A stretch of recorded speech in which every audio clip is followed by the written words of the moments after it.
Friends, आज के video में हम 1 डिग्री 2 डिग्री 3 डिग्री अल्कोहल में डिफरेंस करने के लिए Victor Meyer method and Lucas test की स्टडी करेंगे। डियर स्टूडेंट्स, आज की वीडियो में हम विक्टर मेयर परीक्षण और लुकास परीक्षण का उपयोग प्राथमिक अल्कोहल, द्वितीयक अल्कोहल एवं तृतीयक अल्कोहल में पहचान करने के लिए करेंगे, उनमें अंतर करने के लिए करेंगे। डियर स्टूडेंट्स, ये देखिए Victor Meyer test, Victor Meyer परीक्षण। डियर स्टूडेंट्स, सबसे पहले हमारे पास यहाँ पर RCH2OH, ये 1 डिग्री अल्कोहल है। हम यहाँ 1 डिग्री अल्कोहल को या तो हम रेड फास्फोरस एंड आयोडीन या फिर HI के साथ हम रिएक्ट करा सकते हैं। तो हम दोनों में से किसी से भी रिएक्ट करा सकते हैं, तो हम इसको बाद में करेंगे, पहले हम यहाँ से आपको बताते हैं। देखिए, सपोज ये 1 डिग्री अल्कोहल है, तो आप क्या करोगे, यहाँ से OH और यहाँ से H, ये देखिए यहाँ से ये वाटर मॉलिक्यूल आप निकाल दीजिए, निकाल दिया, और I को आप यहाँ पर लिंक कर दीजिए, तो क्या हो जाएगा RCH2I, और साथ में यहाँ से ये वाटर मॉलिक्यूल क्या हो जाएगा, निकल जाएगा। ठीक, फिर इसके जस्ट बाद हम इसको AgNO2 से रिएक्ट कराते हैं, किसको, RCH2I को। तो यहाँ से क्या होगा डियर, ये देखिए AgI यहाँ से क्या हो जाएगा, ये बाहर हो जाएगा, और NO2 कहाँ, यहाँ पर लिंक हो जाएगा। तो आपने देखा AgI बाहर हो गया और NO2 कहाँ, CH2 के साथ लिंक हो जाएगा। ये देखिए CH2 के साथ लिंक हो गया, और बाहर क्या निकला था आपको पता है, ये AgI यहाँ से बाहर निकला था। अब होता ये है कि जब आप इस RCH2NO2 के साथ रिएक्ट कराओ, किसकी, HNO2 नाइट्रस एसिड के साथ, नाइट्रस अम्ल के साथ रिएक्ट कराते हो, अभिक्रिया कराते हो, तो यहाँ आपको मैं कुछ बताने की कोशिश करूँ। डियर स्टूडेंट्स, आपको पता होना चाहिए कार्बन की 4 वैलेंसी होती है, नाइट्रोजन की जो है 3 वैलेंसी होती है, हाइड्रोजन की 1 वैलेंसी होती है, और ऑक्सीजन की 2 वैलेंसी होती है। ये इतनी सी बात को दिमाग में रखना ज़रूरी है। क्यों? क्योंकि कार्बन की वैलेंसी 4, नाइट्रोजन की 3 और हाइड्रोजन की 1, ऑक्सीजन की 2 होती है। इससे क्या है कि जो मेन प्रोडक्ट हम बनाते हैं उसमें मिस्टेक नहीं होती है। ठीक है डियर, एक बार फिर से देखिए, कार्बन की 4 वैलेंसी होती है, नाइट्रोजन की 3 होती है, हाइड्रोजन की 1 होती है, ऑक्सीजन की 2 वैलेंसी होती है। ठीक है, अब देखिए इसी को ध्यान में रखकर हम आगे चलते हैं। आप याद रखने की कोशिश करना कि जब भी आप HNO2 से रिएक्ट कराते हो तो यहाँ पर वाटर मॉलिक्यूल निकलना ज़रूरी है। ठीक है, तो देखो कैसे, यहाँ जो HNO2 है इसको आप ऐसे लिख सकते हैं, ये देखिए HNOO ऐसे लिख लो, किसको, इस HNO2 को, और यहाँ का ये जो H2 है, इस H2 को इस O के साथ आप बाहर कर दो, या बाहर कर दिया आपने। ठीक है, यानी H2 आपने निकाल दिया। अब यहाँ बचा क्या, ऊपर देखिए, ऊपर बचेगा R, फिर यहाँ बचेगा केवल C। ठीक है, क्योंकि H2 तो वाटर बना के बाहर हो चुका है, और आगे क्या बचेगा, सिर्फ NO2, ये इतना बचा। ठीक डियर, अब देखिए यहाँ तक आपको समझ में आ गया होगा।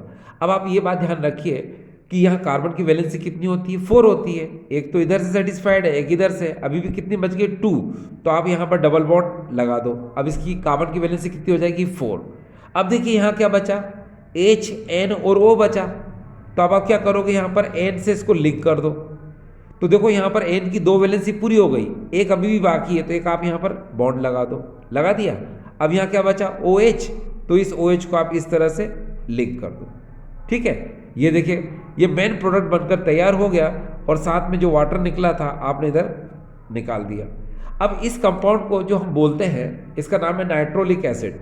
यहाँ लिख देता हूँ मैं, ये देखिए इसका नाम है नाइट्रोलिक एसिड, नाइट्रोलिक अम्ल। अब जब हम इस नाइट्रोलिक एसिड को हम NaOH के साथ रिएक्ट कराते हैं, इस NaOH के साथ अभिकृत कराते हैं, तो याद रखिए इसका ब्लड रेड कलर आता है। ये देखिए ब्लड रेड कलर, रक्त जैसा लाल रंग उत्पन्न होता है। याद रखिएगा, रक्त जैसा लाल रंग यहां पर क्या होता है, उत्पन्न होता है। तो ये आपको समझ में आ गया क्या, कि 1 degree alcohol Victor Meyer test में ब्लड रेड कलर यानी कि रक्त जैसा लाल रंग देता है। अब हम इसी रिएक्शन को 2 डिग्री अल्कोहल के लिए करते हैं। स्टूडेंट्स, ये देखिए यहाँ पर ये 2 डिग्री अल्कोहल है, अब हम 2 डिग्री अल्कोहल को या तो हम रेड फास्फोरस एंड I2 या फिर HI से रिएक्ट कराते हैं। तो पहले मैंने बताया ना कि पहले मैं आपको इससे रिएक्ट करना सिखा रहा हूँ। तो यहाँ से देखिए OH और यहाँ से H2O मैंने निकाल दिया, ठीक है, और यहाँ पर जो मेन प्रोडक्ट बनेगा वो ये बन जाएगा, ठीक है। इसके बाद क्या होता है आपको पता है कि हम इसकी AgNO2 से रिएक्शन कराएंगे। तो यहाँ से क्या होगा, ये देखिए AgI बाहर निकल जाएगा, NO2 को जोड़ देंगे हम, तो हमको मेन प्रोडक्ट इस तरह से मिल जाएगा, ठीक है। अब हम क्या करेंगे, मैंने आपको बताया था कि हम इसको HNO2 से रिएक्ट कराएंगे। तो इस HNO2 कैसे लिख सकते हैं हम, HNOO ऐसे लिख दिया। अब देखो यहाँ क्या होता है, एक H तो ये है, एक H ये है और एक ये O है। तो यहाँ से क्या करेंगे हम डियर, ये देखिए इस वाटर मॉलिक्यूल को हम यहाँ से निकाल देंगे, ठीक है। निकालेंगे तो क्या होगा, आपने देखा कि यहाँ पर ये R ये लिख दिया मैंने, ये R, फिर ये C लिख दिया मैंने, फिर आपने देखा यहाँ पर क्या ये R है, इस R को मैंने जैसे ये यहाँ पर ये देखिए ये R मैंने यहाँ लिख दिया, इस तरह से लिख दिया, ये R है डियर, ये क्या है, ये R मैंने इधर लिख दिया। अब इसकी यहाँ पर आप देख रहे हैं कि कार्बन की कितनी वैलेंस सेटिस्फाइड है, एक तो ये वैलेंस सेटिस्फाइड है, एक ये वाली वैलेंस सेटिस्फाइड है, एक ये ना, यहाँ क्या आएगा, सिंगल बॉन्ड आएगा, ठीक है। तो मैंने क्या किया, ये सिंगल बॉन्ड ऐसे लगा दिया। सिंगल बॉन्ड लगाने के बाद आपको पता है मेरे पास क्या क्या बचा है, अभी मेरे पास यहाँ N और O बचा है, ठीक है। तो मैं क्या करूँगा, मैं N लिखूँगा, इस तरह से मैंने लिख दिया। आपको पता है N की वैलेंसी कितनी होती है, 3 होती है, एक वैलेंसी तो इधर से सेटिस्फाइड हो गई, अब बची कितनी, 2। तो मैं यहाँ पर डबल बॉन्ड ऑक्सीजन इस तरह से मैं कर दूंगा, ठीक है। अब मैंने इस तरह से कर दिया तो मेरे को जो मेन प्रोडक्ट मिला वो क्या था, RC, ये R है, RCR NO2 और N डबल बॉन्ड O, ये याद रखिएगा डियर, ये क्या है डियर, यहाँ पर ये R है, ठीक है। तो इसको अगर हम चाहें तो और अच्छे से लिख देते हैं, देखिए यहाँ पर कैसे, R, ये C, ये देखिए ऊपर भी R, फिर यहाँ पर ये NO2, ये N डबल बॉन्ड O, देखिए इस तरह से मैंने फिर से वापस से लिख दिया ताकि क्लियर हो जाए। अब इसको मालूम क्या बोलते हैं, इसको हम लोग बोलते हैं स्यूडो नाइट्रोल, इसका नाम है PSEUDO, स्यूडो नाइट्रोल, ये इसका नाम है स्यूडो नाइट्रोल।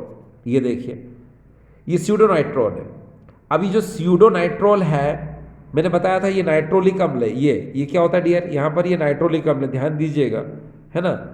और ये क्या है, स्यूडो नाइट्रोल है। मैं इसको लिखना चाहूँ तो ऐसे लिख सकता हूँ, ये देखिए इसको हिंदी में ऐसे लिखते हैं स्यूडो नाइट्रोल, ये मैंने हिंदी में इस तरह से लिख दिया स्यूडो नाइट्रोल।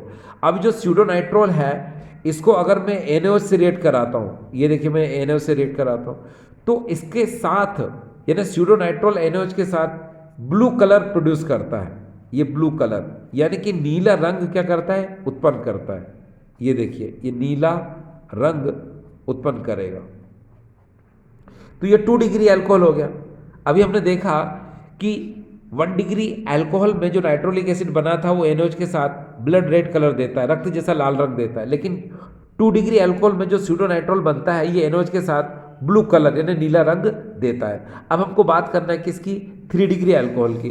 तो देखिए अब हमारे सामने क्या है डियर, ये देखिए हमारे सामने ये 3 डिग्री अल्कोहल है। हम इसको रिएक्ट कराएंगे जैसे पहले कराया था, यहाँ से वाटर मोलिक्यूल निकाल दिया हमने, ये देखिए I को जोड़ देंगे तो हमें ये मिलेगा, ठीक है। फिर इसको AgNO2 से रिएक्ट कराएंगे तो यहाँ से देखिए AgI बाहर हो जाएगा, NO2 को जोड़ देंगे, हमने NO2 को जोड़ दिया। अब हमको क्या करना है, HNO2 से रिएक्ट कराना है, ये हमने यहाँ पर HNO2 लिख दिया, ठीक है। अब आपको खुद पता है कि जब आप इससे HNO2 से रिएक्ट कराओगे तो वाटर मोलिक्यूल नहीं निकलेगा, क्यों, क्योंकि यहाँ पर अब हाइड्रोजन बचे ही नहीं है, ठीक है। यहाँ सिर्फ सिंगल एक ही H है, इसलिए जब इसमें से वाटर मोलिक्यूल नहीं निकलेगा तो हम यहाँ पर लिखेंगे नो रिएक्शन, यानी कि कोई क्रिया नहीं होगी, ठीक है। तो यहाँ हमने एक बात को सीखा, क्या सीखा कि 1 degree alcohol blood red colour रक्त जैसा लाल रंग देता है, 2 डिग्री अल्कोहल ब्लू कलर नीला रंग देता है, और 3 degree alcohol Victor Meyer test में कोई कलर प्रोड्यूस नहीं करता, यानी कि नो रिएक्शन, कोई अभिक्रिया नहीं करता है, ठीक है। तो ये आपको बात समझ में आ रही होगी। अब डियर स्टूडेंट्स, मैंने आपसे कहा था कि अगर आप NCERT को देखते हैं या फिर कोई भी रिफ्रेशर देखते हैं, मॉडर्न ABC देखते हैं, तो उसके अंदर आपको है ना ये HI शायद ना मिले, आपको वहाँ पर क्या मिलेगा, रेड फास्फोरस एंड I2 यानी कि PI2 मिलता है, ठीक है। तो ये PI2 के साथ भी क्या करता है, ये अल्काइल हैलाइड ही बनाता है। ठीक है, अब मैं आपको ये समझाने की कोशिश करता हूँ कि आखिर इसको क्यों लिखा जाता है। ठीक है, लिखने के बाद आपने देखा होगा उसकी कोई आगे रिएक्शन नहीं करते हैं। ठीक है, लेकिन मैं आपको यहाँ पर करके बताता हूँ। देखिए डियर स्टूडेंट्स, वास्तव में क्या होता है कि जो ये रेड फास्फोरस होता है ये आयोडीन के साथ रिएक्ट करता है। देखो यहाँ पर मैं 2p ले लिया और यहाँ 3i2, तो क्या करेगा 2pI3, इसको बोलते हैं फास्फोरस ट्राई आयोडाइड। ये सबसे पहले फास्फोरस ट्राई आयोडाइड बनाता है, फिर ये फास्फोरस ट्राई आयोडाइड जो होता है ये अल्कोहल के साथ रिएक्ट करता है। अब आपको पता है यहाँ पर देखिए 3R और यहाँ पर 3 क्या I है, तो आपने 3RI लिख लिया। ये देखिए ये अल्काइल आयोडाइड बन चुका है। अब उसके बाद देखो यहाँ पर H कितने 3, तो आपने H3 लिख लिया। फिर P एक ही है, आपने P एक लिखा। फिर ऑक्सीजन कितने डियर 3, तो आपने ऑक्सीजन भी लिख लिए 3। तो ये देखिए यहाँ पर H3PO3 बन चुका है। इसको हम लोग बोलते हैं फास्फोरस एसिड। तो आपने देखा यहाँ पर अल्काइल हैलाइड बना। तो बात यही है कि यहाँ पर भी अल्काइल हैलाइड ही बनेगा अगर हम रेड फास्फोरस और I2 के साथ रिएक्ट करते हैं, और HI के साथ रिएक्ट करते हैं तो भी अल्काइल हैलाइड ही बनेगा, यानी कि अल्काइल आयोडाइड ही बनेगा। तो इसलिए एक ही बात है, आप अगर मान लो यहाँ पर PI2 के साथ रिएक्ट कराओ और HI के साथ कराओ, एक ही बात है। तो मैं आपसे यही कहूँगा क्या कि जैसा NCERT या फिर मॉडर्न ABC में लिखा है आप उसको फॉलो कर सकते हैं। ठीक है, अगर आप मान लो HI के साथ रिएक्ट नहीं कराना चाहते हैं तो आप क्या करोगे, डायरेक्ट रिएक्शन करा दो। आपको पता तो चल ही गया है क्या कि ये अल्काइल आयोडाइड बनाएगा, तो फिर आपको यहाँ पर वाटर मॉलिक्यूल लिखने की ज़रूरत नहीं है, इसको आप हाइड कर सकते हैं। ठीक है, आप सिर्फ यहाँ पर RCH2I लिख लो, बस एक ही बात है। तो आपको ये बात समझ में आ रही होगी कि हम रेड फास्फोरस एंड I2 का यूज़ करें तो भी अल्काइल आयोडाइड बनेगा, HI का यूज़ करें तो भी अल्काइल आयोडाइड बनेगा। तो हम क्या कर सकते हैं, उस कंडीशन में हम ये लेंगे, इसको भले आप ड्रॉप कर सकते हो। ठीक है, चलिए अब इस समय हम पढ़ने जा रहे हैं, उसका नाम है लुकास टेस्ट, लुकास परीक्षण। लुकास टेस्ट, लुकास परीक्षण का use 1 degree 2 degree 3 degree alcohol में डिफरेंस करने के लिए हम करते हैं। प्राथमिक अल्कोहल, द्वितीयक अल्कोहल एवं तृतीयक अल्कोहल में पहचान करने के लिए, उनमें अंतर करने के लिए हम लुकास परीक्षण का उपयोग करते हैं। देखिए dear students, anhydrous ZnCl2 and concentrated HCl का इक्विमोलर जो मिक्सचर होता है उसको हम लोग बोलते हैं लुकास रिएजेंट। देखिए 50% हम यहाँ पर एनहाइड्रस ZnCl2 और 50% हम कंसंट्रेटेड HCl का मिक्सचर लेते हैं, इसी को हम लोग बोलते हैं लुकास रिएजेंट।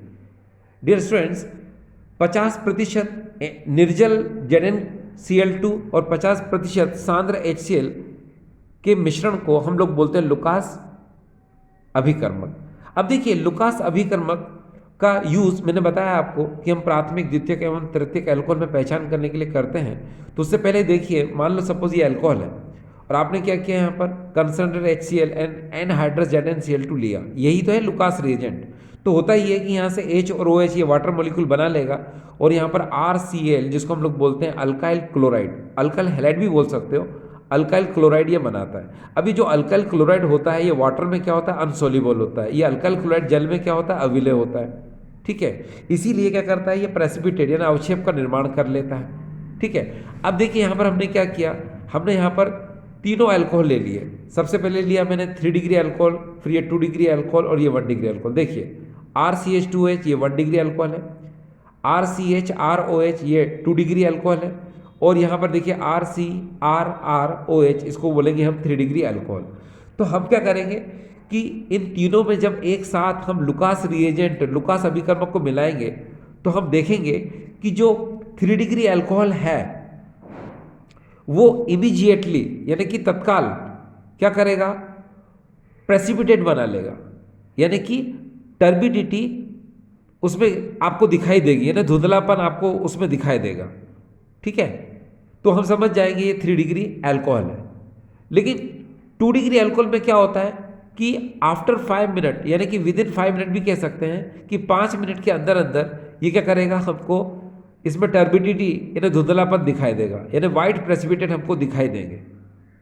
लेकिन ये जो 1 डिग्री अल्कोहल है ये जो है कोल्ड में यानी कि ठंडे में कोई भी प्रेसिपिटेट नहीं देता है, तो हम समझ जाएंगे ये 1 डिग्री है एल्कोहल है।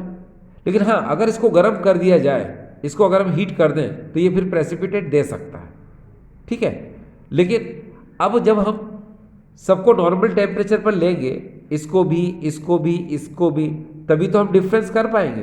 तो नॉर्मल टेम्परेचर पर याद रखना कि जो 3 डिग्री अल्कोहल है वो इमीडिएटली वाइट प्रेसिपिटेट देता है, यानी उसमें हमको टर्बिडिटी दिखाई देती है, धुंधलापन दिखाई देता है।